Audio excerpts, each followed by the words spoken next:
Aujourd'hui, nous sommes sur le secteur de la forêt du lac du Boucher, en Haute-Loire.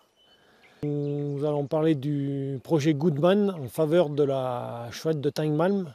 C'est une petite chouette qui est déjà présente sur le secteur depuis très longtemps. Ce projet a pour but de préserver et de favoriser la nidification de cette chouette sur le secteur. La chouette de Teignmalm est une petite chouette de montagne qui est présente ici depuis très longtemps. Donc il lui faut des forêts anciennes avec des gros arbres.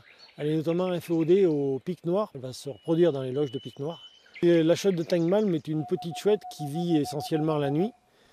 Donc on peut venir l'écouter sur le lac du Boucher de février à environ mai-juin.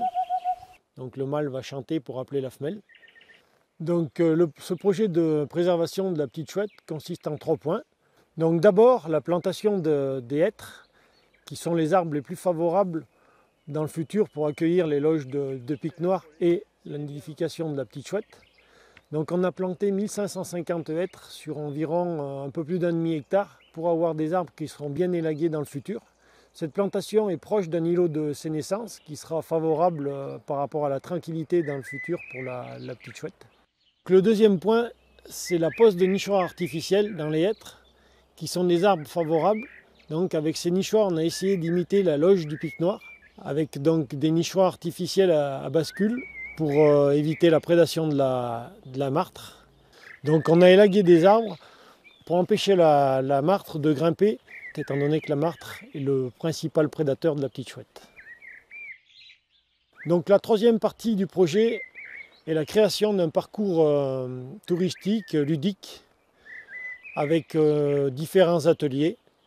Il y a un parcours land art, un parcours sensoriel à réaliser pieds nus, la pose de différents panneaux explicatifs et de différents jeux ludiques pour les enfants.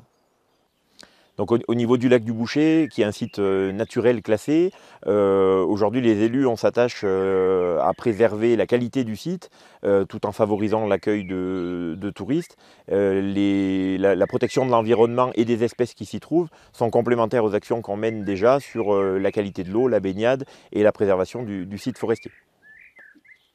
Donc le site du lac du Boucher est emblématique pour la communauté de communes du pays de Kerpradel, mais aussi à une échelle départementale, ce qui amène beaucoup de visiteurs chaque année sur le site. Donc le développement de sentiers parallèles et de sentiers d'interprétation aide à sauvegarder les espèces locales et le caractère le plus naturel possible du site.